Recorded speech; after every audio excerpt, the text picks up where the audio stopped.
Good morning, and welcome to this LegiSchool Town Hall meeting, the first of the new school year.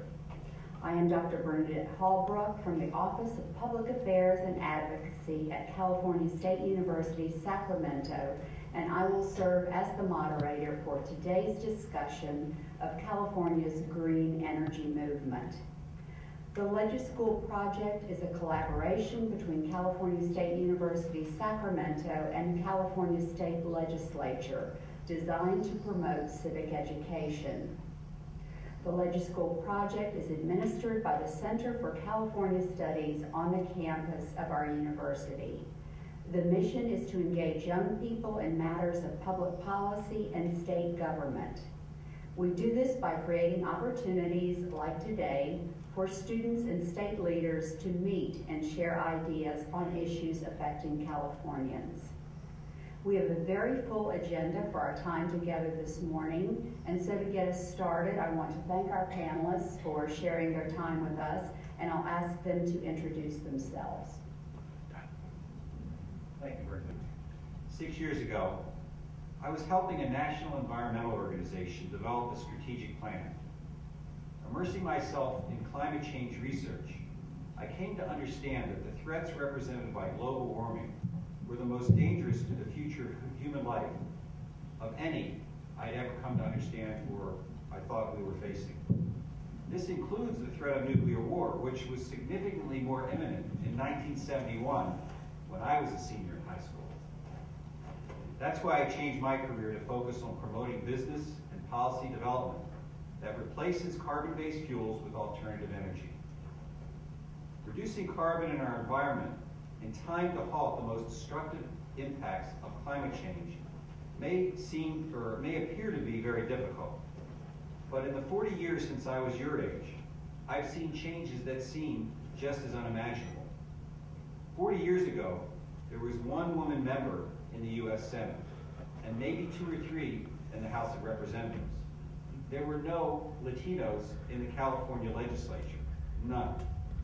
And the idea that you could talk into a device the size of your hand to someone anywhere in the world was something we only read about in comic books. Now look who we have here tonight, or this afternoon. Assemblymember Fuentes is the chair of the Utilities Commerce Committee, a committee that I spoke before on a policy issue around solar energy this year.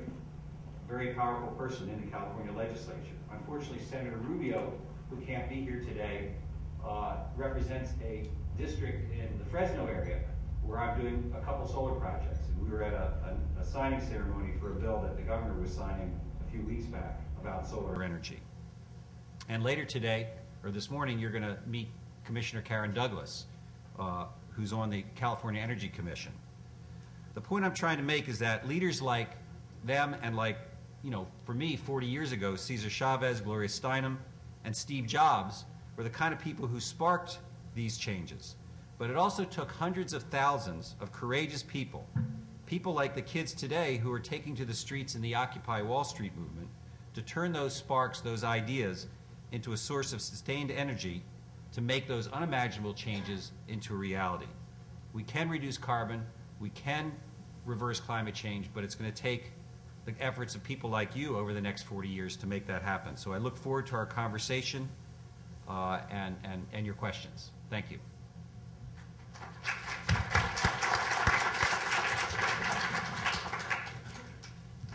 Thank you, and I'm Assemblyman Cameron Smythe, and Rick, just one other thing, in 1971, Felipe Fuentes wasn't even born yet, so either, so I don't want you to make sure. I wasn't either, but anyways. That's actually not true. I was born in 71. Well, There you go. okay. I'm sorry I didn't read your bio completely. No, anyways, thank you for giving me a few minutes to be here. I am in my last term in the State Assembly, so I was elected in 2006. Prior to that, I served 2 terms on the City of Santa Clarita City Council, which is the 4th largest city in LA County, and 2 terms as mayor there as well. I currently serve as the Assembly Local Government Committee Chair, which is something that I'm very proud of, because I am the only minority party member to serve as chair of a major policy committee. And I think that was a result of the reason why I came to Sacramento. I came up here to do what I think is right for the state. It didn't matter to me who was the author of a bill, what the idea was, where it came from. If it was something that I thought was good for my district, was good for the state, that I was going to support it, even if it was at cross purposes with some of the members of my own caucus. And the fact that the speaker was willing to appoint me to chair a major policy committee kind of validated, I think, why I came up here. Now, don't get me wrong, I'm still outnumbered on the committee, so I get rolled a whole bunch. But I'm still the chair, so I'll take that. I take that where I can. But I think probably the reason why I was invited here today is that I co-founded a Republican working group, which is called E3, which stands for the energy, the economy, and the environment. I felt for too long members of my own party were absent from the environmental debate. And as a result, policies were implemented that in some degree I thought would go too far. But if you're not going to engage in the debate, you have no place at the table to negotiate. And so a colleague and I started that group within our caucus, and we've participated in numerous issues and policies where I think we've made the debate better. We've changed legislation that we think has kind of found that sweet spot, because what I'm trying to do is convince my colleagues that good environmental policy and good economic policy do not have to be separate, and there is a ground that we can meet. Because growing up at the time that I did as well, I don't find good environmental policy at cross purposes with my conservative principles. Issues like clean air, recycling, clean water. To me, those are all very much in line with my principles as a conservative, and so trying to find that balance here in the Capitol has been a passion of mine for the last several years, and I hope that we're able to continue to move that forward. Thank you.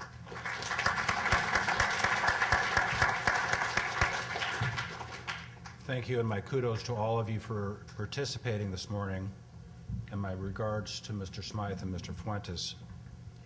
My name is Tom Tanton. I'm president of T-Squared & Associates, an energy technology consulting firm that focuses primarily on the nexus between energy technologies and public policy. If you recall anything from this morning's presentation, or at least my portion of it, keep in mind that there's a distinction between doing the right thing and doing things right. We all want a clean environment.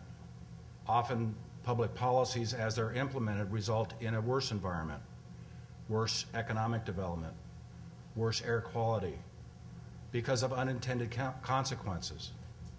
And it's often a function of looking at forecasts that predict the future, but don't take into consideration the value of future knowledge, things that are developed between now and whenever that forecast horizon is. I spent 27 years at the California Energy Commission, leaving just before the energy crisis of 2000. I left as part of my legacy the Public Interest Energy Research Program, written originally in response to AB 1890, the electricity restructuring program that ultimately resulted in a disaster. But the Public Interest Energy Research Program provided the residents and the citizens and the ratepayers and the taxpayers of California a myriad of new technologies that can be implemented in the future, from very short term to very long term. Unfortunately, that program has now failed to be renewed. It's being debated at the Public Utilities Commission, but it illustrates something that you need to keep in mind, that doing public interest research, doing anything in the public interest, also requires a laser focus on doing the things right so that unintended consequences do not occur. And we often hear about unintended consequences, but we seldom hear about the unanticipated consequences, and there's a difference. People may not intend for things to happen, but if they know about it in advance, they can certainly plan contingencies around that. Just like in the energy crisis of 2000, there were certain things that were suggested be done, like changing the bidding protocol if there's an energy shortage, would have saved California ratepayers $30 billion, but no contingency was put in place.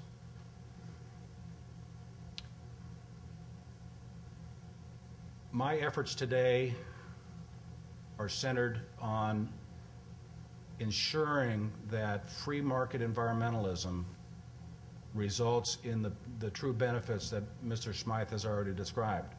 We all want clean air. We all want clean water. We want a future that is secure economically and secure energy security and nationally. Some of the programs today that we will be hearing about are simply trading a cartel in the name of OPEC to a monopoly in the name of China. Most of the technologies we're talking about today are heavily dependent on rare earths, cesium and gadolinium and a bunch of other funny chemical names. China has 95% of that world market, and just day before yesterday announced a 1-month moratorium on further exports of rare earths. What is that going to do to the photovoltaics market? What is that going to do to the iPod market, for heaven's sakes? What's it going to do to the cell phone markets?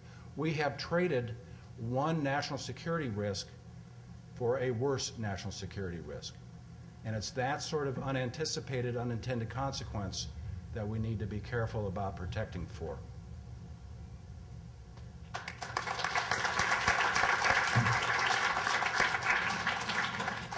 Well, good morning. My name is Felipe Fuentes. I represent a district in Los Angeles in the northeast San Fernando Valley. The district to the north is Cameron Smythe's district, so he and I are neighbors. In fact, the community that I live in is called Sylmar, and Cameron and I actually both oversee that area. We split it at the 210 freeway. I'm really excited to be here, largely because I'm excited about the questions and answers that I hopefully think that we'll get to together from the students. I really enjoy what I do, so let me tell you a little bit about what it is that I do, and we'll leave the technical stuff when we hear your questions. I used to chair the Utilities and Commerce Committee, so just about every bill that had to do with the environmental impacts and how we mitigate those used to go before my committee. Now I chair the Appropriations Committee.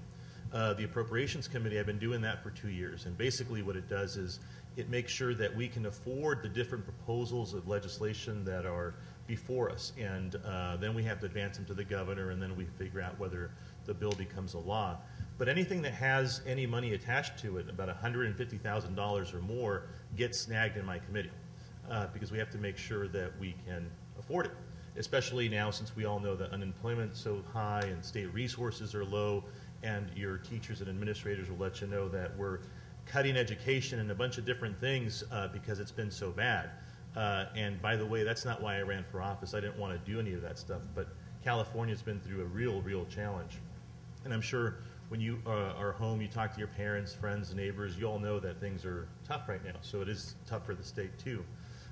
But in addition to chairing the Appropriations Committee, I get to really do what I like to do, which is try to solve problems. I get to initiate proposals and legislation, and I try to figure out how to make California, but my home, my district, a better place. And I know if we do that, we're able to sort of make sure that families in California are successful. So I love what I do.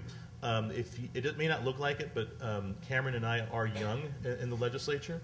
So for Cameron to be a chair of a committee, the only Republican in the entire assembly to chair a committee, tells you an awful lot about Cameron. It tells you that he likes to solve problems and doesn't get too much into the ideology. And being the same year of birth, Cameron and I get along real well because we're contemporaries. We've sort of spent a lot of time doing the same things, growing up the same way, which leads me to the last thing that I'll leave with you all about being in high school and the relationships that you start there. My chief of staff is my high school buddy. My legislative director is my high school buddy. My district director is my high school buddy. And it's not because we were clever about getting jobs in government. It was about wanting to serve our community, making sure that we did what we could to protect it. And the things that we're talking about here today, the environmental impacts of just being on this planet and how we mitigate them, is also really important. So I like to look at all of this stuff through the eyes of my peers and my friends and my community, and certainly through the eyes of young people, because I think that's where the innovation and the solutions are going to be. So I'm really, really excited about being here with you all today, and I want to thank you for your attention and for your very good questions.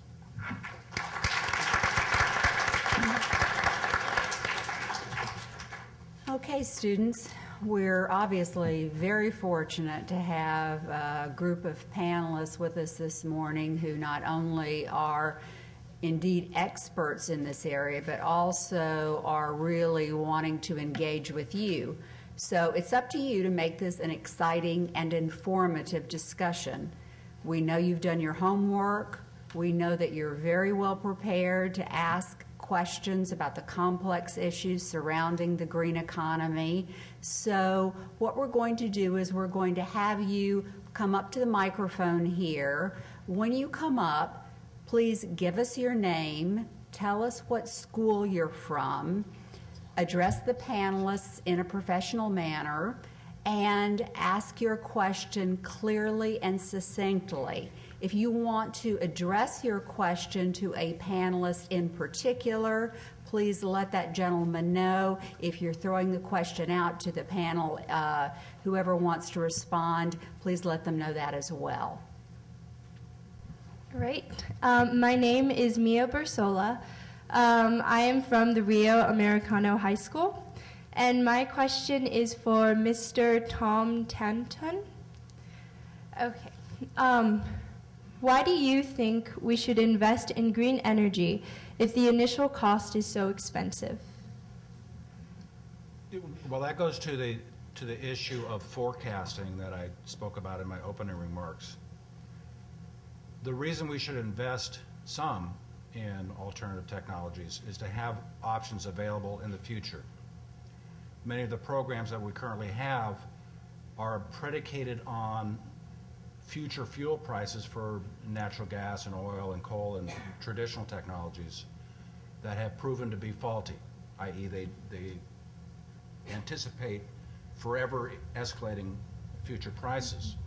I'll give you an example. The California Air Resources Board evaluated the economic impacts of AB 32, the Global Warming Solutions Act, and estimated basically that we would save money. But it was predicated on a natural gas price forecast prior to the development of the Bakken Shale and Marcellus Shale and many of these other shale gas developments that have increased in 1 year by 40% proven natural gas reserves. Natural gas has dropped in price from $12 a million BTUs to less than $3. And that lower price sort of tosses out any economic analysis that was predicated on the $14 price. So the issue is, how do you invest in a way that leaves open the options so that in the future we can make a rational deployment decision rather than predicating deployment decisions now on an uncertain future. We often hear during campaigns, we need to run California, or we need to run such and such a city more like a business. Mm-hmm. Well, that's probably a good idea, but the first thing you need to do is understand what business you're in. And after 40 years in California, I've determined that we're in the business of building stranded assets, because we make a decision and then things change, and that decision we made earlier has become uneconomic or environmentally disastrous. I see Dr. Brown wanting to jump in here, so. Yeah, I just want to follow up, in addition to what's been said about the natural gas and future forecasting. One of the problems we face, though, is that I agree there are unanticipated consequences. And these natural gas deposits that were just referred to in these new shale deposits, this is a very new technology that's being used to extract them. We don't really know what the long-term extra costs might come with bringing gas out of those places. There are places in Pennsylvania, New York, where there's been explosions at some of these plants, and wastewater that's used to do this fracking technology has gotten into the water supplies of local communities, and we just don't know right now what those long-term costs will be. So let me just finish. Before we come to conclusions about, well, what we thought before was this, and now we think that, and now it's going to be different, we can't just stop time. We also have to look at all those external factors that could come in. So when you're looking at these things, you can't just stop with the latest headline about here's the next thing that's going to save us. Well, that simply reinforces my point that you don't make unchangeable decisions today. But I have to correct the record. Fracking, the technology that you referred to, has been in use for over 60 years. It is not a new technology. There has never been, even according to Lisa Jackson, the head of EPA, ever been any contamination of groundwater due to fracking. There have been spills, but that's separate from the fracking process itself. Well, you've obviously got us on a roll here, so you can see what an exciting and controversial issue this is. Thank you very much. Thank you.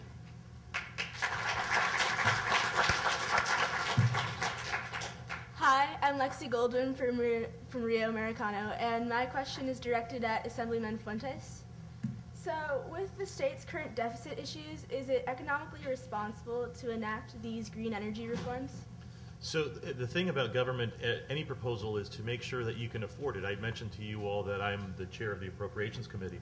I'm also a Democrat, and I also serve with Republicans like Cameron. So that's the big sort of philosophical question that happens here all the time. Can we afford to reach these goals that the state has put out? And I think the answer is yes, if you're smart about how you roll out these different policy objectives. So I'll give you an example. There's something called the Renewable Portfolio Standard, that 33% RPS. You all familiar with that, about trying to make sure that a third of all of the energy generated in the state of California is done by renewable sources, like solar and wind power, geothermal, that sort of stuff. So there's lots of ways to get there. If money was no object, we would go to a distributed generation approach, which is to have solar panels everywhere. It's distributed generation. But that's the highest form and most expensive way to get there. Another way is to figure out how to back up renewable energy with traditional but cleaner sort of generation technologies like natural gas type technologies. And some people would say that even cheaper than that, which is renewable, would be nuclear to some people. So there's a real sort of range, and the question becomes, what can we afford right now? I think the 33% goal is achievable. We know that energy costs are going to go up, but they're going to go up on the natural as the scarcity of the natural resources that are out there, like fossil fuels, gets diminished. So the question is, what can we afford and when? And that's why the idea to have folks like us in office is we can start an objective. If times get tough, you figure out how to scale back, and when times are okay, you step on the gas, and that's sort of what we're trying to do. If I could add just one point to that. The Renewable Portfolio Standard concept started when I was at the California Energy Commission. And it's changed over time, often for the better and sometimes not. The problem with the way in which many states, and to an extent California, is implementing it is it's prescriptive. It says this much and it shall come from these technologies, rather than a performance-based. Any technology that reduces emissions, improves security, improves productivity, and those things should qualify, regardless of whether it has a tag of fossil fuel or something else. It should be based on the performance metrics rather than a prescriptive listing of technologies that happen to be the soup du jour. Thank you.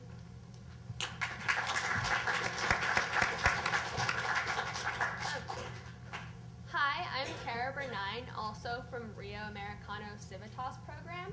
And Mr. Rick Brown, how can we make solar panels more accessible to inner city schools that can barely afford basic school supplies when the cost of solar panels is currently so expensive?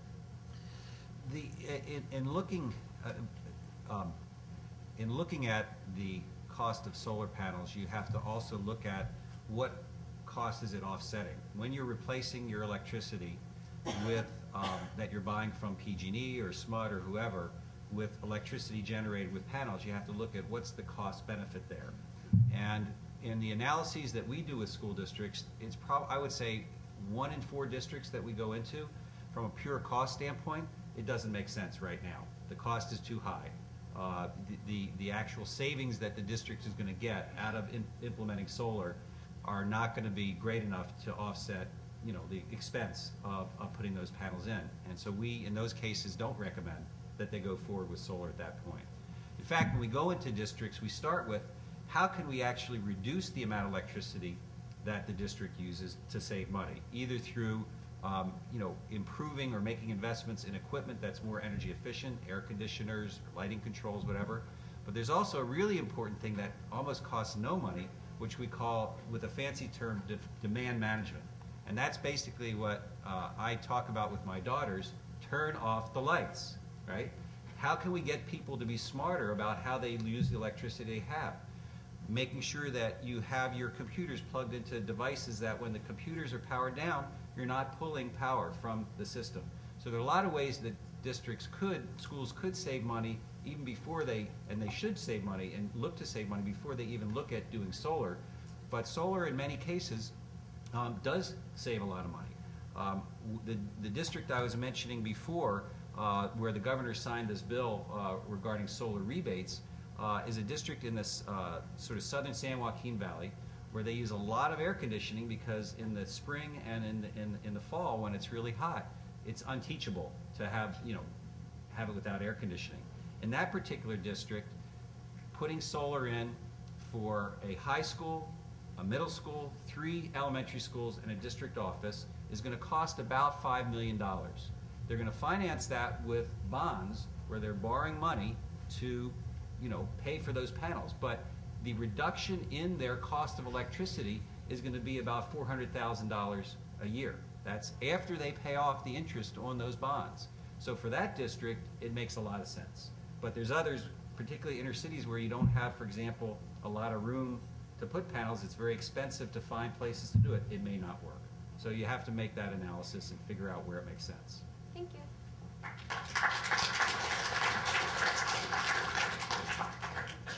Hello, I'm Kenji Anzai. I'm also from Rio Americano High School. My question is directed towards Assemblymember Fuentes. Which transportation forms do you think will work the best for green energy? So, what will the people use, and what will people use, and with regard to how efficient they are and not emitting any greenhouse gases, and why? In terms of transportation, is that what you're asking? Yes, in terms of transportation. I think that this whole idea of the electrification of, we call them mobile emitters, it's fancy for automobiles, anything that moves and spews toxins into the air. The idea is, I think, that nationally that there are standards that we have to try to get to in terms of efficiency in vehicles, because they're the biggest source of pollution. And so I think what you'll see is the continued electrification of that fleet, those vehicles.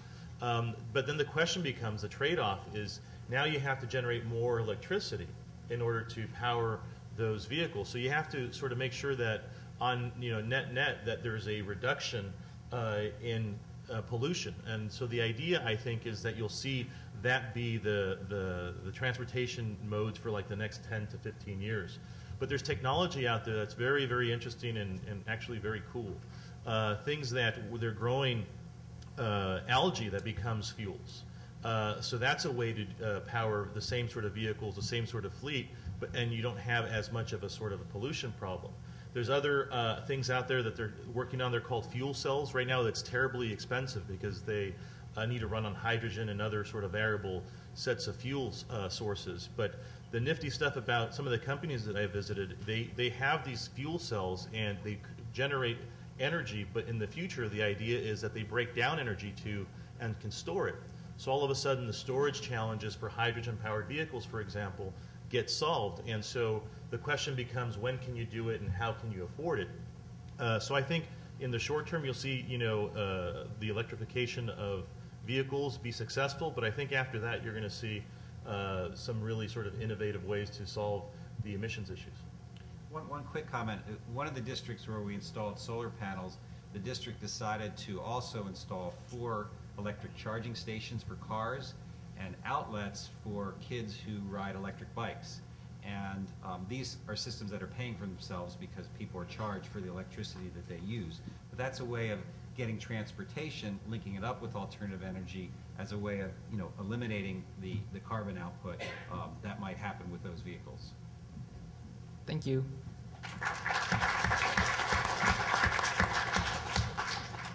Hi, my name is Elizabeth Hubbard, and I'm also from Rio Americano. And this question is directed to Mr. Brown.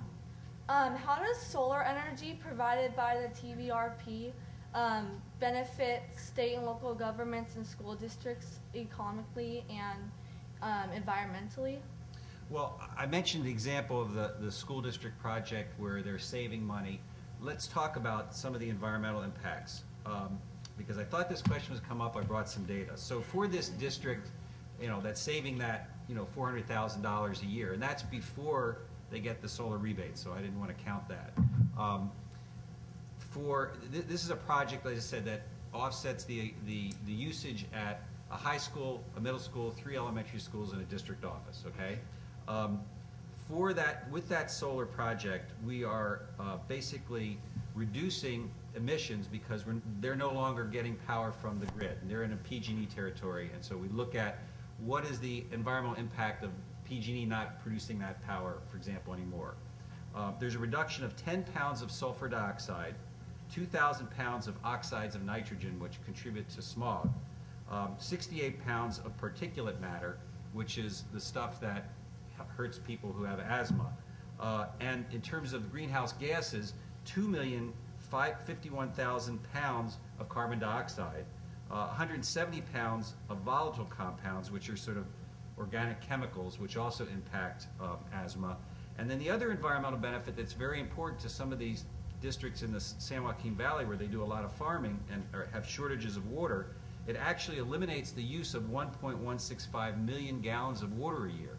Why? Because the nuclear and gas-fired power plants that make up a big portion of the electricity you get from PG&E have to be cooled down, and they use water to do that. So there are very significant environmental benefits on a year-by-year basis besides the economic savings that we talked about. Thank you.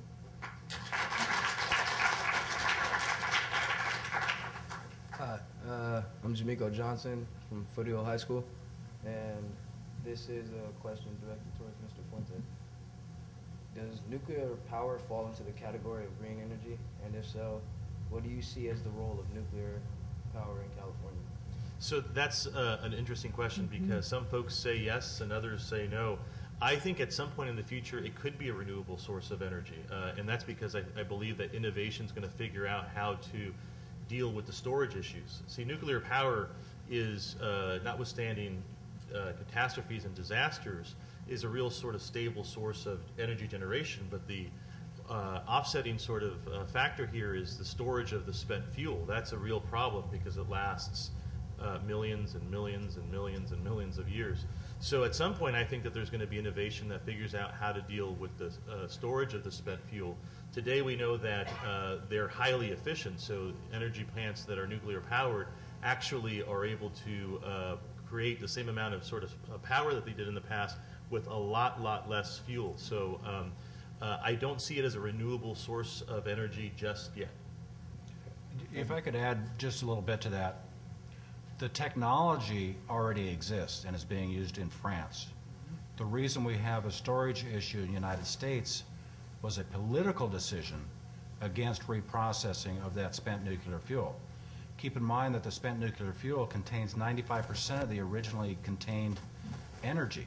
So it can be used over and over and over again if we allow for reprocessing. Right, and I think that that's where the issue of nuclear really becomes very much a political question as well, because you look at, as mentioned, that whether it's France or other European nations that rely heavily on nuclear, but yet politically in the United States and in California, it still is a very sketchy, policy to try to adopt. And certainly, when you see, just what happened in Japan and the impacts there, unfortunately, that does drive some of, the political debate, and sometimes we have to try to remove that a little bit and rely on the data, itself, because certainly catastrophes can happen, and they can happen, in any, plant or facility. And so I think we as policymakers have to sometimes, take that into consideration, certainly, but sometimes I think we take the political considerations too much into, make that more of a priority than, the public policy issue at times. And so I think nuclear is one of those where you see that, that battling not only in California but at a national level. Thank you.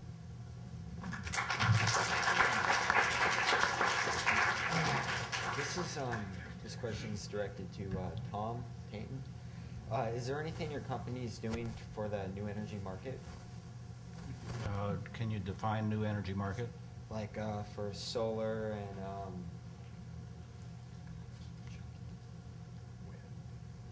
and wind and geothermal and yes and no. One of the things that we point out is on occasion policy implementation at the state level or the local level, and in particular at the federal level, is counterproductive. Assemblymember Fuentes mentioned the Renewable Portfolio Standard. Unfortunately, the Renewable Portfolio Standard has been adopted in 29 other states and has driven the demand for such things like wind turbines and photovoltaics beyond the capacity to make them. So the price has increased. 5 or 6 years ago, a wind turbine would cost about $1,400 per kilowatt. Today, it's over $2,000 if you can get them. In addition, most of those turbines are coming from China and India and Denmark. We know we have lost market share domestically in both photovoltaics and wind because the RPS has overheated demand relative to available supply. Actually, in solar panels, prices have come down in the last 5 years, primarily because of the California Solar Initiative, which created demand that increased economies of scale. The fact that I agree that it's unfortunate that this technology is mostly being built in places like China. I mean, we should be having a better manufacturing base in the U.S., but that doesn't say anything about the fact that the value of that resource and the value of that technology is very high. We need to have other policies that encourage manufacturing in the U.S., which would make us have those domestic industries. But I did a project for a school district up in Santa Rosa in 2008, and I paid $3.80 per watt for panels. Today, you can get panels for $1.20 a watt. It's unfortunate again that we don't have a better U.S. manufacturing base. We need to focus our policymakers. Unfortunately, the state can't do a whole lot about it, but our federal government should be doing something to focus on, fixing that problem in the U.S. I think I'd like to make sure I've got Dr. Brown's card, because the point about manufacturing is it really is key. Obviously, you look at the global perspective of carbon footprints and all, and if we pass policies that require higher the RPS standard, but yet whether it's the wind turbines or photovoltaics, whatever, are being manufactured in India and China, Denmark, they're obviously being shipped to the United States. I always use this as an example, is that when I first got elected, Toyota had a major manufacturing plant here in California where most of the Prius vehicles were manufactured. Well, because of policies in California and competition from other states, they moved their manufacturing plant to the south, to the southeast. Never mind the fact that 80% of Priuses or Priis, whatever, are sold and used here in California. And yet, those vehicles are now being manufactured 3,000 plus miles away and being shipped back to California. So the overall impact is still probably going to be a major negative impact on our carbon footprint as a whole.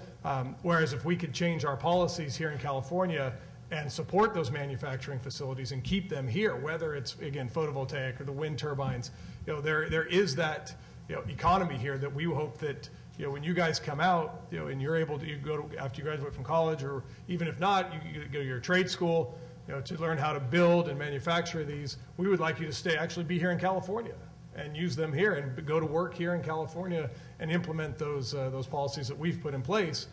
But until we change our attitude towards manufacturing, green or otherwise, we're going to continue to run into this kind of this stone wall.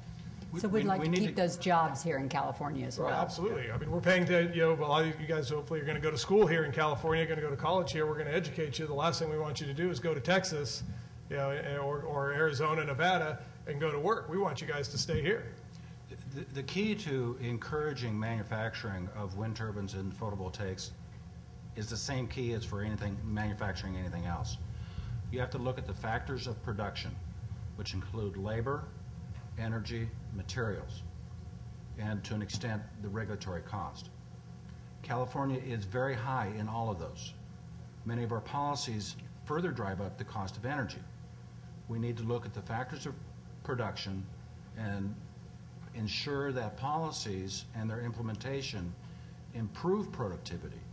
California became one of the wealthiest states in the very wealthiest nation in the world because of constant improvements in productivity. Less labor per widget made, less materials per widget made, less energy per widget made. Many of the policies today, particularly at the national level, but also to an extent in California, are moving us to lower productivity, less efficient use of things. And that's why we are the second highest in unemployment, why we are the first highest in foreclosure, why many of the areas that these two fine gentlemen on my right and left hand side, although we should probably switch. Yeah, from their perspective. Exactly.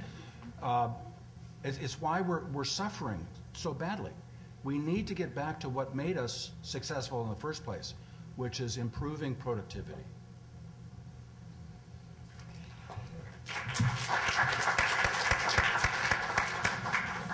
My name is Della Swaman. I'm from Foothill High School. My question is directed at Mr. Tanton. My question is, explain this free economy or free market and how it applies to the green movement. Perhaps an example would illustrate, but let me first predicate it based on that it's a recognition of property rights. And the example I use is the endangered elephants in Africa. When they are commonly held, nobody protects them. When those elephants were assigned as a property right to the villages, their numbers improved. So there's a concept in economics called the common good, also referred to as the tragedy of the commons. When everybody owns something, nobody owns it.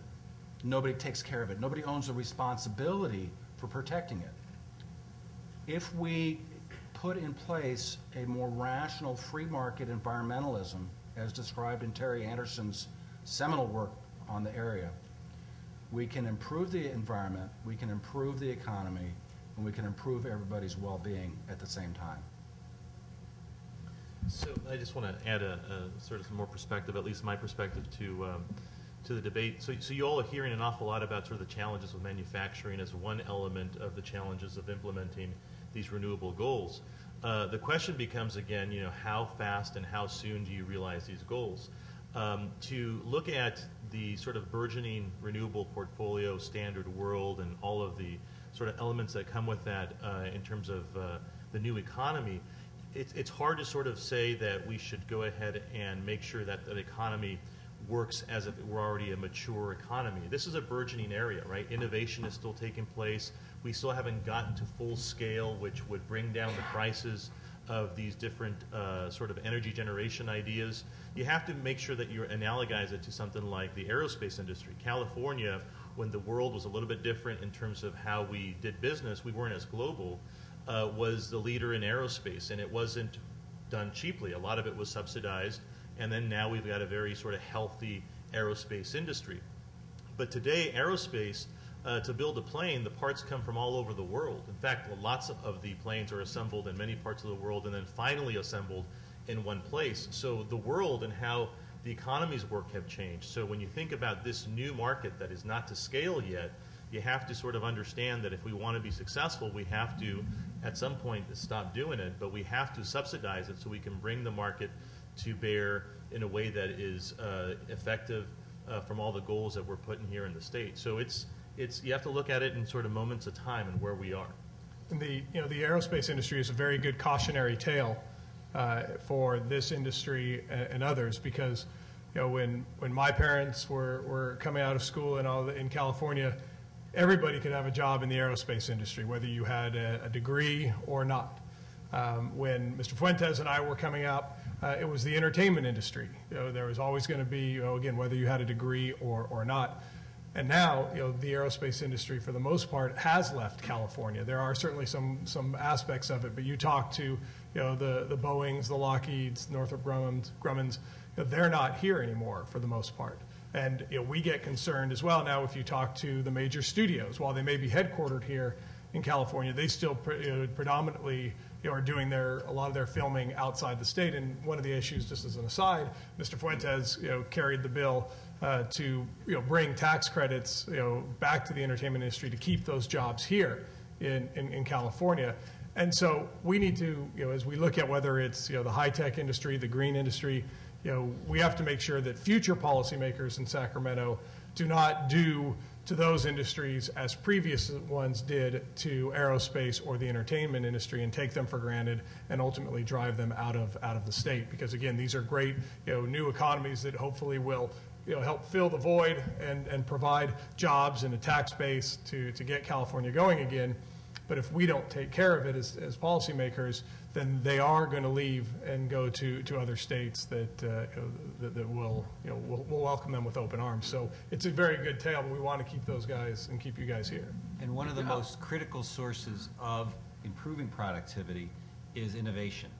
And California has been a leader in innovation for many years, mostly as a product, I believe, of the investment that previous generations made in education.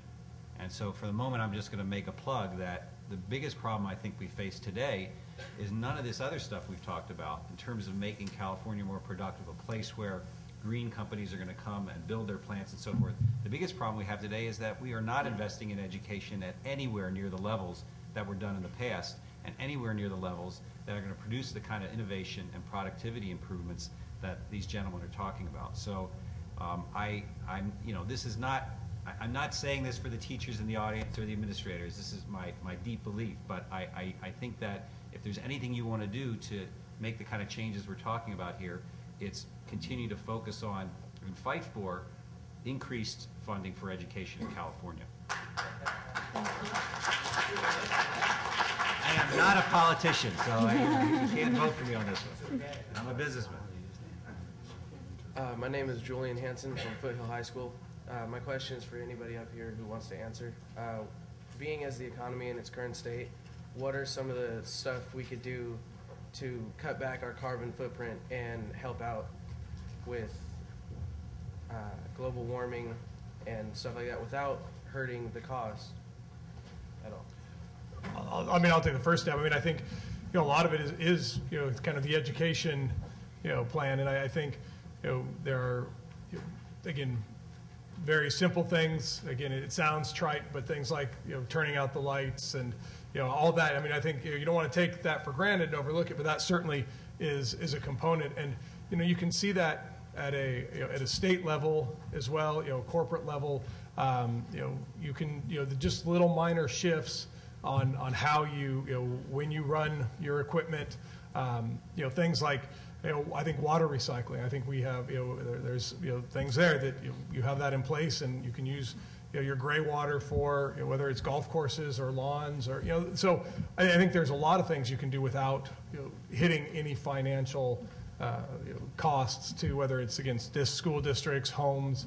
But I think we also need to make it, and this is a challenge, I admit, but one of the speakers or one of the questions was about how you can make photovoltaics and all more accessible for inner cities schools and all. how do we make these policies, or whether it's solar or wind technology, how can we make it more affordable so more people can access it? And I think that that's a challenge still, but I think whether it's people's homes or not, we have to be able to look at ways to making that more affordable. At least, again, I know there's many more global, but just there are, all politics is local, and a lot of the stuff you do it locally. Your education campaigns, you can really make a difference, on a bigger scale if you start there. Even though all politics are local, it is a global issue, and we need to keep in mind that California, on an intensity measure, is better than China, is better than India, is better than 49 other states. When our policies drive the market into larger amounts of imports, we're actually increasing global emissions of carbon dioxide, because we're importing cement from Arizona, and we're importing fruits and vegetables from South America, and we're importing electronic gadgets from Asia. We need to take a look at the policies, like the recently adopted cap and trade, which force leakage of our emissions. We could shut California down, and you know what it does to the global temperature in 2050? Less than 3/1000ths of a degree difference. What we need to do is make the rest of the world come up to our standard of manufacturing, our standard of carbon intensity, not reduce ourselves to their level. So our policies are often counterproductive to the ultimate goal of reducing carbon emissions.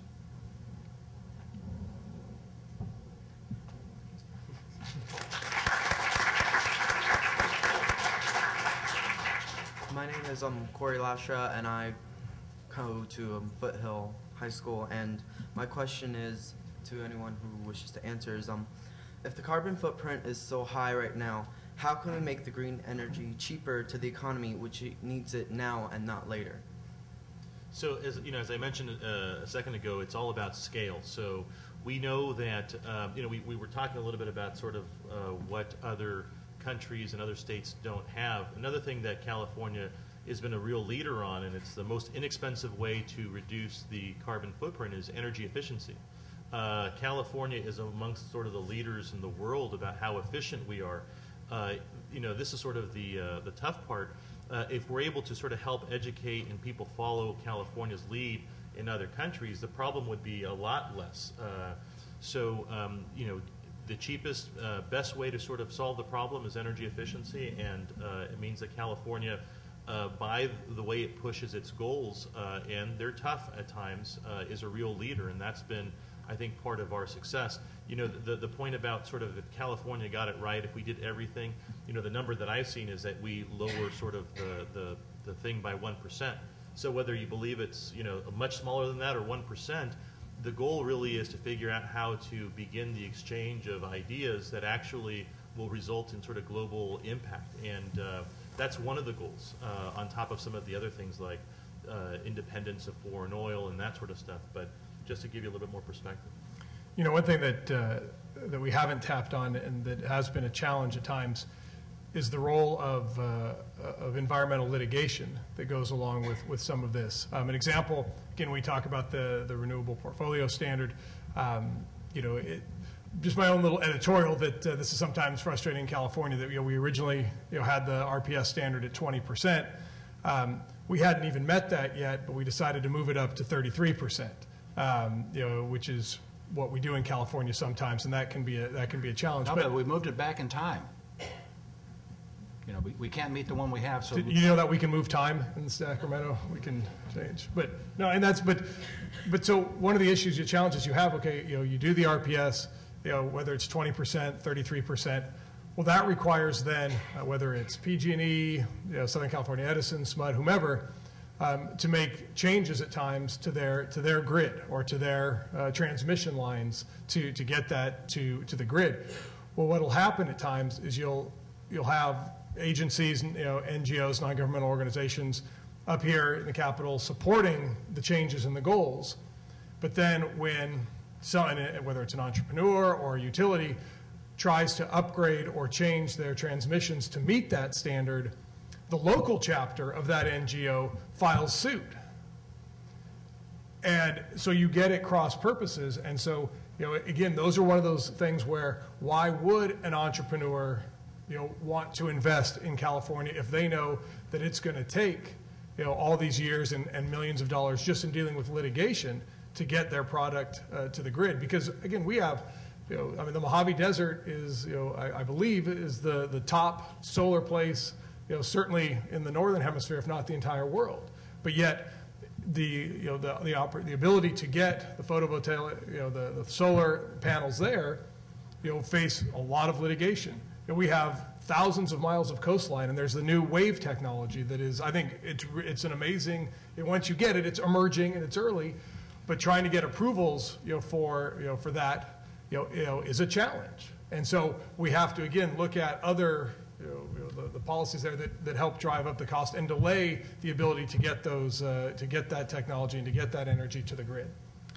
I just want to, I don't fundamentally disagree with what Assemblymember Smythe has said, but again, you have to take a big picture view here. And so, for example, there's been a lot of debate in the solar industry. I'm an entrepreneur, I'm a businessman, I live or die on whether, my business works or doesn't work.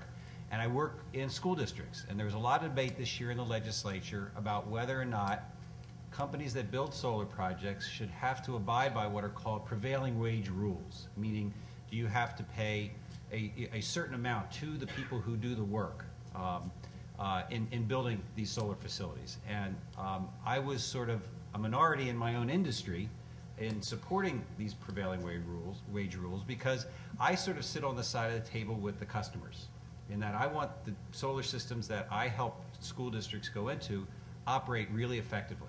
And I know for a fact, from having built solar systems, that projects that are built by workers who are getting union-like wages are higher quality and are going to last longer and are going to be cheaper in the long run for everyone because they've been built properly. But it is a regulation that the California government put on me and other developers, that we had to pay more money. You get what you pay for. That's the point. And when we're building assets like solar facilities that have to operate for 25, 30, 40 years, you better make them, use the carpenter's rule. Build it, measure it twice, build it right, and do the right thing, and do it right. Pay a little bit extra at that front end because it pays off in the long run. But it is an additional cost. It is regulation. And some people ideologically don't like that idea. So I think you can, have both things. You can have livable wages for people, you can make quality products, and you can reduce carbon emissions. But you have to be willing to take on these kinds of issues. Well, I just suggest, though, that the contracting process be changed to a value analysis rather than a low-cost analysis. And that's what I agree. And that's why we also have regulations that allow, particularly in renewable energy and energy efficiency, the ability, for example, to bid projects as the best value project as opposed to quote unquote the low cost project. And 4217 is very helpful in that regard. It's a very creative way of doing it. But you also have to have competition. If you don't have competition in the way these projects are bid out, you're gonna have situations where people get not necessarily the best value, and which is why I supported Senator Yee's bill, and I hope it comes back this year. But anyway, that's my little plug to you guys. All right. Thank you. Thank you.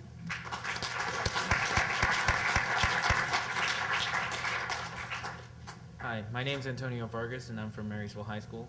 And my question is directed to Dr. Brown and Assemblymen Fuentes and Smythe. The UCs have pledged to purchase 20% of its electricity from clean energy sources by 2017. Do you believe that public high schools and elementary schools should follow suit? And if so, will they have access to money and resources to do so?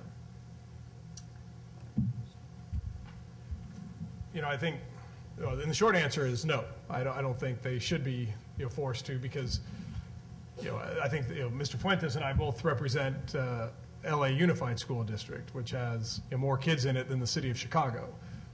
And quite frankly, we have much bigger problems in the LA Unified School District right now that need to be addressed before any of that is mandated. Now, that being said, if, as Dr. Brown has, he's, the model that he's showing for the district that he's worked with, if that can be demonstrated, to others, and it's a cost savings, then I think, that should be the model that districts should follow.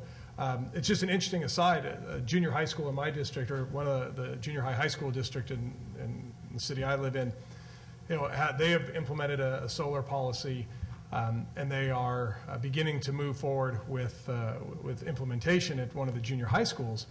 And I think tonight, actually, or maybe it was last night, there was a huge community meeting about it because they were going to be using up a lot of the field space on campus, for the panels. And so whether you had neighbors complaining because of the visual blight, which I think is kind of, I think that's a kind of a red herring for other reasons. But I am also on the board of our local AYSO soccer program, and we use that field for practices and games.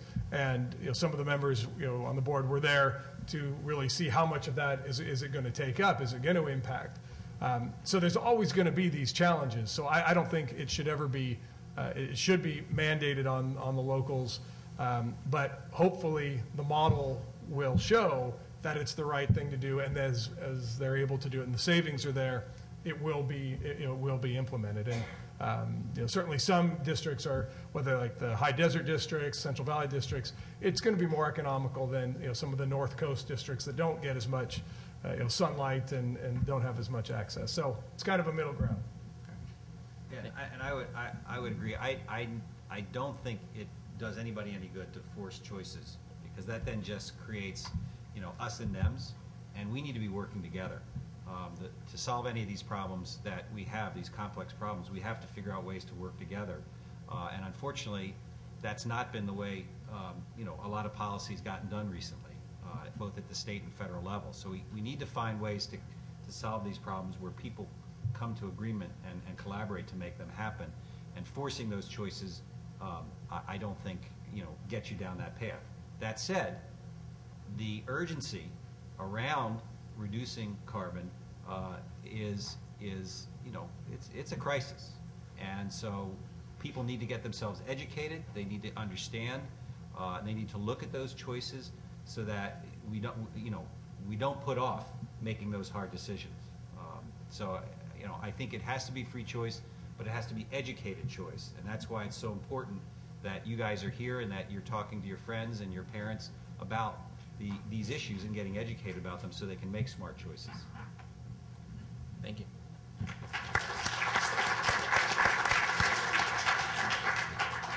Hi, my name is Candace Karcher, and I go to Marysville High School. And my question is directed to Mr. Fuentes. And do you think the Solyndra bankruptcy hurt California's leadership in the green energy movement? I think it did. If you guys have been following the press on Solyndra, it was a manufacturer of solar panels that really wasn't sort of being fair in how they competed for the money, and actually probably got more than they should have by misrepresenting a lot of the facts.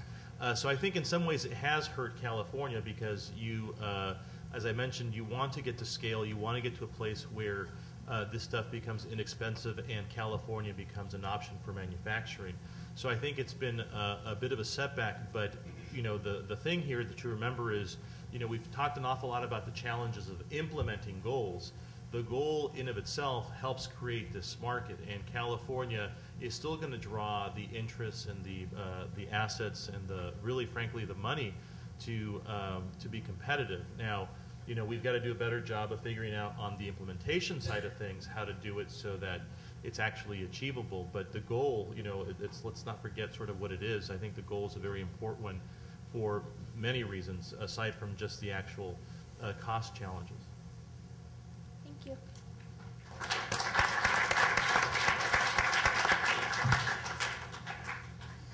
Hi, my name is Alex Daly, and I go to Marysville High School.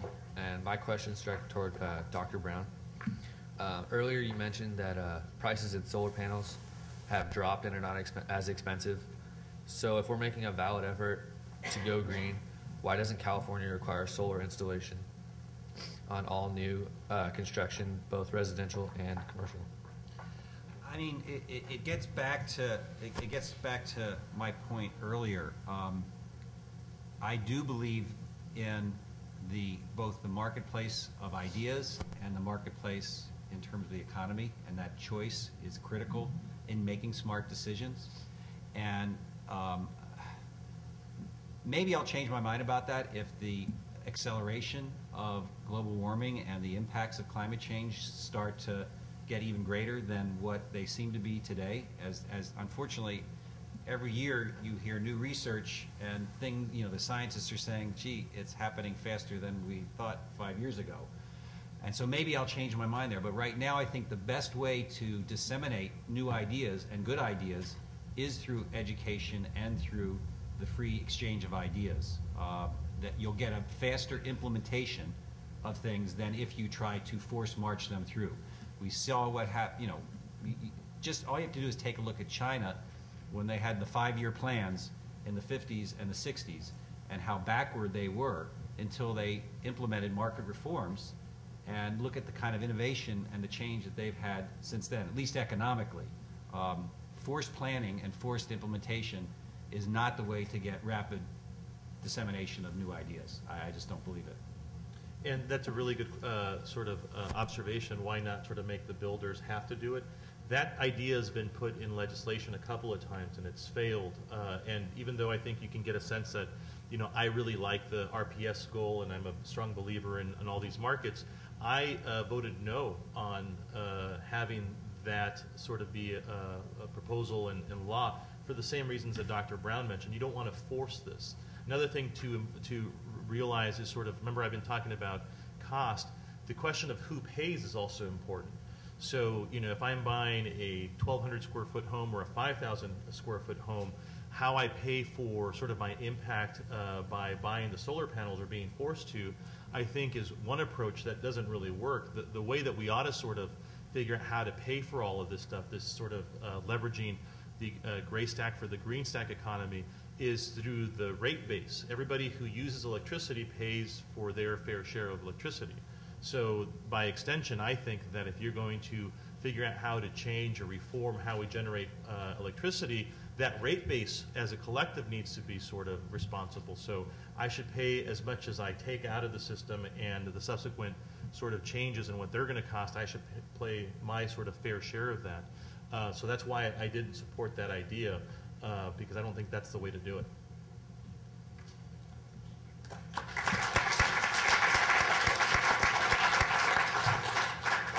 Hi, I'm Katie from Marysville High School, and I have a question kind of for all you guys, if you guys want to answer it. AB 32 requires that greenhouse gases in 2020 are equal to are equal to that they are in 1990. What were they in 1990? And what were they in 2010? It's a lot. I mean, I don't know the exact numbers, but I mean, you get the concept. We're trying to figure out how to go back to the levels of 20 years ago. So forgetting whatever the number is, X, 20 years ago, presumably there was less of an impact. So we're trying to figure out how to do that. And AB 32 is a very, very sort of complex piece of legislation that if we had more time, I'd love to talk about it at detail. But just to give you the 30,000 foot level, the idea is that we reduce greenhouse gases as a sort of public policy goal, but you use market forces and you essentially create a brand new market. It's called the cap and trade market. So one of the goals, for example, is for those high energy consumers of energy. Let's say it's Anheuser-Busch in my district, or NUMMI, the car manufacturer when they were there. The idea is for those heavy users of electricity to only get down to 90% of what they've used before. And then they make up sort of the difference in terms of being under that 90% by buying these renewable credits, essentially. And so that's a brand new market, and it's pretty scary if you think about it, because now businesses have to pay, one, to be more efficient, and two, figure out how to comply with the law. But at the same time, it's an interesting sort of intersection of this public policy goal of reducing greenhouse gases by using market forces. So Republicans and Democrats should like that because it's a little bit of everything. And the last thing I'll say about it is, so it's very controversial. A lot of folks think that it's not going to work. So what they did is they put the question to the voters. They ran an initiative and said, should we repeal AB 32? And California voted, not just your legislators, but California voted to keep the AB 32 in law. So I like to think of it as it's very complex, but it's a really interesting way to solve some of our greenhouse gas emission issues. If you're interested in the numbers,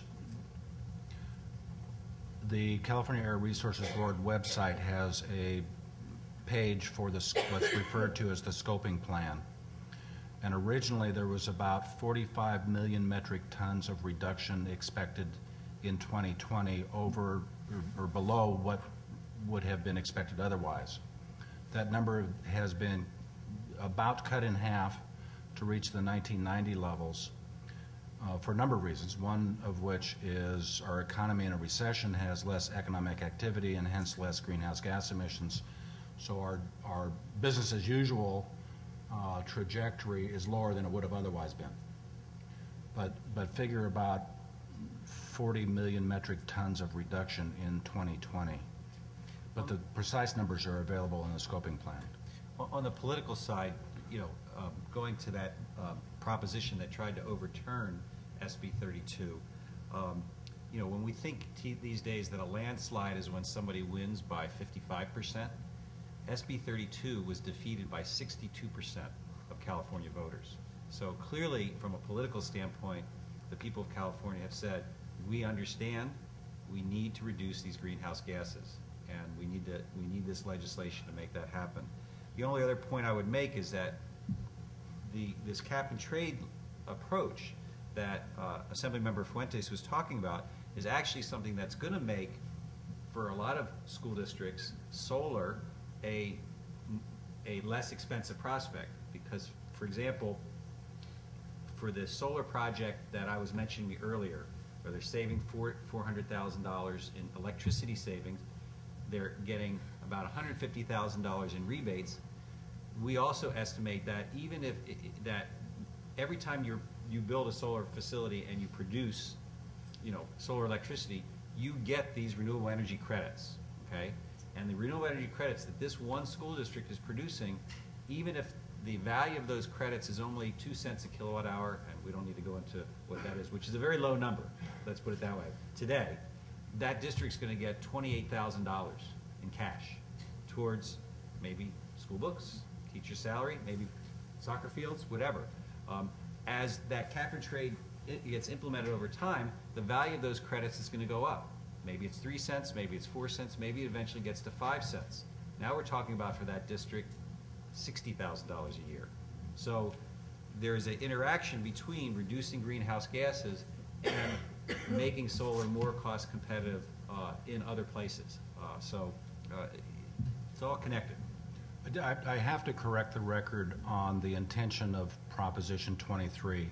It would not have repealed Assembly Bill 32. And as one of the primary targets of the ad hominem attacks by the campaign against Proposition 23, I think it's important to recognize all Proposition 23 would have done is suspend implementation until such time as our unemployment had improved. It was a one-paragraph proposition. And that's fair. I said that it would repeal it. It wouldn't. It would have delayed it. And it would have delayed it to when unemployment levels were at 5%. Now, if you talk to most economists, a healthy sort of market economy is when unemployment's at around 5%. We're at 12.5%. And it's hard to say when we'll get to 5%. But to say that it has to be under 5% unemployment is to say that maybe you have it at 4%, which is probably really unrealistic, because the fiscal monetary policy of this country is to not have it lower than about 5%, because then you have some problems. So it was an unrealistic, in my opinion, sort of a way to stop it. So it was, to be fair, a delay, but it was sort of an impossible one in my mind. Did I just hear you say that had we selected 7, you would have supported us? Oh, 7%? Oh, I don't know what the number I'd accept because I don't want to diminish the goal, but it's sort of not a realistic one when you say 5. I mean, we can debate over 5 and then come to a number, but 5% doesn't work not when you talk to economists. Thank you. I'm Candy Stevens from Marysville High School. My question is addressed to all of you guys. I know that our state's goal is to have 33% of all energy we use from renewables by 2020. How close are we to reaching that goal? So the latest sort of update is, and I agree, I don't like sort of pushing the date back and increasing the goal because we weren't going to be able to satisfy the previous goal. But I think it depends by territory. So you've got 3 independently owned utilities. You've got PG&E, Edison, and San Diego Gas and Electric. And each one of them is sort of at a different place in reaching the goal. PG&E was at one point, most recently, sort of the closest to satisfying the previous goal, which is to say that they're on track to satisfy the 20 goal. So we're on track now, largely because we extended the date a little bit, and we're on track to get to 33%. But like I said, the market needs more time to mature, so we can figure out how to do it in a way where we don't shock the ratepayers. The ratepayers being anybody who pays a utility bill. Keep in mind, it's only for electricity. It doesn't include transportation, energy, and things. And I often hear it referred to as an energy standard or an energy portfolio standard, but it is only electricity. It doesn't apply to transportation. But with respect to Mr. Fuentes' comment about maturing, he referred earlier to fuel cells. And at about the time he was graduating from high school, I was on the advisory board for the National Fuel Cell Research Center, which is now at UC Irvine. Fuel cells are a classic example of the time it takes for technology to mature. In addition to the technologies maturing, which may take 25 or 30 or 40 years, there's the infrastructure of support. It's not only the front-end technology, but it's the transportation, it's the delivery, it's the support mechanism, as well as the mechanics and the technicians that need to fix those things. Many countries sort of hopscotched that concept when they went, instead of building telephones with copper wires, they went immediately to cell phones. So you see a better telephone and communications infrastructure in Brazil, and they don't have many phone wires. But we have a legacy infrastructure that needs to evolve out as the new technologies and new infrastructure evolve in. And that just takes time. The system we have took 105 years. And because it takes such a long time to get this full dissemination, delays in some of the policies that we're talking about, like greenhouse gas reduction, we can't delay. We have to move forward today because the consequences of not making the change today are too dire. So is 2020 just a good guess when we'll reach that goal, but not? You know, I think a big part of it is going to depend on the degree to which the policy regime continues to be supportive, not creating obstacles to the dissemination of these new technologies, as Tom was talking about, and that people like you, consumers and ratepayers and voters, continue to support making these changes, both through your actions in terms of how you vote and how you purchase and how you behave in terms of your energy usage. So everybody has 3 roles that they can play, to make that difference. And if it's not the utilities by themselves who are going to make this happen. It's that basic adage: where the people lead, the leaders will follow. And you guys are going to have to lead because we're getting old. At least I am. Just as a minor data point, prior to the passage of the change from 20% to 33%, California was actually going backwards towards meeting the goal. The percentage of electricity provided by qualifying technologies was getting smaller and smaller. I haven't seen the most recent data, but I don't think the 2020 goal is going to be met. That's not to say that having a goal is a bad idea. I mean, you know, I wish I was a Nobel laureate. No, I'm not. Although some folks have suggested I should be, but having a goal is different than penalizing people for not reaching their goal. So all that means probably not. I say Yeah. yes. Yeah, I've got to say yes too. All right, thank So you. 2-2. 2-2.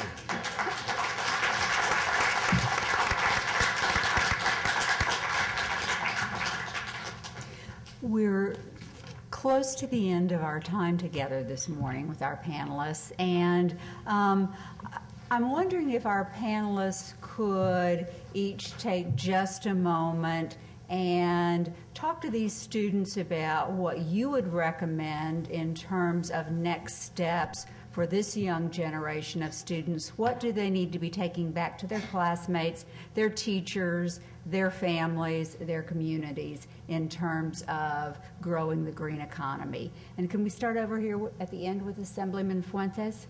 Sure, I'll be brief. You know, what we need to do in California is lead on innovation, which means that we need engineers. We have a lot of political science people, a lot of sort of liberal arts majors. You know, California is a tremendously amazing sort of leader. You heard a little bit about how it is that other countries sort of have hopscotched over what many other places are doing, including California in some parts.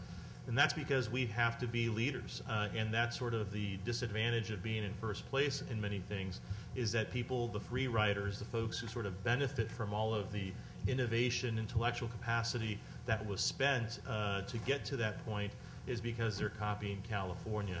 They're learning from us. So what I would say, if you want to be a leader in this area, to really figure out how to have a real interest in the mechanics of all of this, the engineering of all of this. I don't think there's any doubt whether it's 2020 or at some point in the future, the goal is an important one, to figure out how to diversify our fuel mix so we don't depend on foreign oil, largely for security reasons, and also to figure out how to clean up the environment so that we don't have, like we do in my district in Los Angeles, some of the highest rates of asthma in the state, and that's largely because of the manufacturing. Now, I'm a big proponent for business. You can't have sort of a healthy environment if you're hungry, right? You need a good paying job, but it's that balance. So really consider your studies in, or rather, consider what you're going to do, but don't hate math, because you always sort of hear that from folks. And in particular, we need to have more women in the engineering field so we can figure out how to bring some more rational approaches to some of our problems. Thank you. I would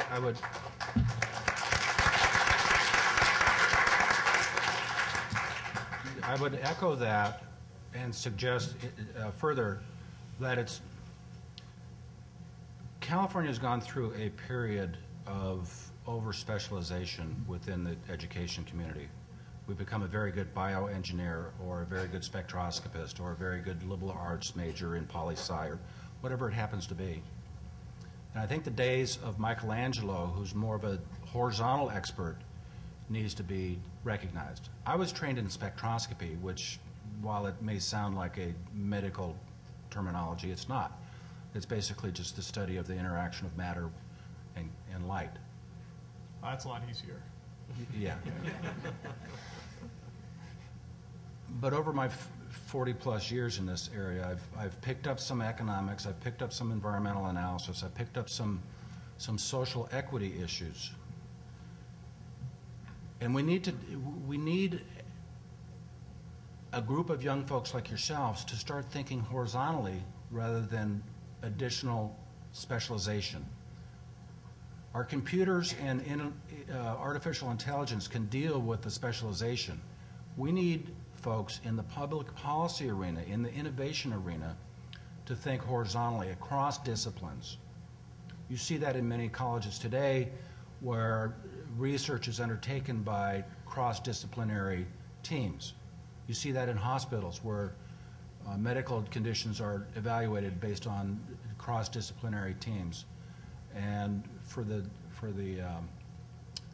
students and the faculty both, you need to look at cross-disciplinary teaching and teamwork.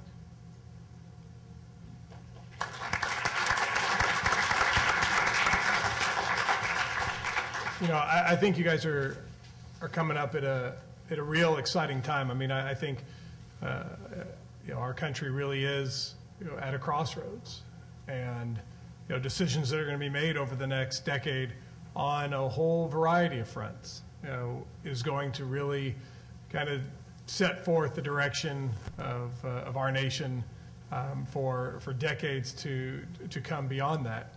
So regardless, you know, whether or not you know, you decide that you want to stay in the green economy or not, you know, that's the beauty of it. I mean, that's why it's great that you're here. I certainly could probably speak for for most of us here at the panel that what we thought we were going to do when we were, you know, in, you know, juniors, seniors in high school is not what we ended up doing, and that's okay. I think that's what part of life is, to find out, you know, not as much what you want to do, but what you don't want to do as well. But I caution you that, you know, it's not going to be easy. You know, the path is not, you know, going to be there, you know, without roadblocks and challenges. And, you know, if you think you're going to come out of college in a few years and start making $80,000 a year, you know, right off the bat, you know, unless any of you are going to be professional athletes or, you know, going to invent something big, I mean, that's, you know, that's probably not going to happen. And that's okay. You know, it's going to take a lot of hard work, you know, to change and to move the country in a direction that you wish. But it does come down to also your ability, you know, to work with, you know, with people and, you know, as Tom said, you know, doing the more, you know, horizontal approach, you know, and I think that's where Mr. Fuentes and I have been able to be successful here in the Capitol, because, you know, we both work with people, you know, on both sides of the aisle that are not horizontal. And, you know, I joke that there are members of my caucus on the Republican side that really should just put a big heavy book on the red button and check out, because they vote no on everything. And to me, that's not, you know, really going to be successful. And so, you know, you need to be able to work with, you know, with people with whole different divergence of ideas, you know, and to move forward. So again, thanks for giving me a few minutes. I think you guys, you know, you've got a great time, you know, to come out and to make a lot of difference to move our country forward. So thanks for coming.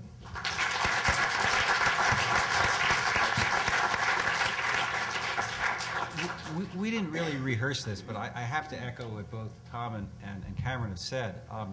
I went to Yale to study molecular biophysics and biochemistry.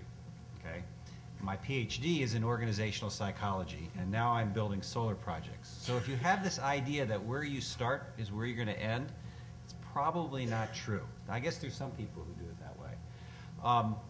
I did my dissertation on how do you create organizations that promote innovation? And one of my key findings was that those organizations that are tolerant of role ambiguity and role conflict have the highest degree of innovation. That's a fancy way of saying if you're prepared to challenge the status quo, if you're prepared to question things, you're going to have a greater likelihood of coming up with new and interesting ideas. And so that's what I'd leave you with, is to continue to ask your questions. I have to say, we had some great questions today. Continue to ask those questions. Continue to challenge yourself and people around you to come up with these new ideas and not just take the conventional wisdom that it's always been this way, and help us create the kind of world that, you know, when you're sitting up here on the stage, people will be, you know, much less concerned about the world we're going forward with. So thank you very much for your questions and letting us speak to you today. Thank you.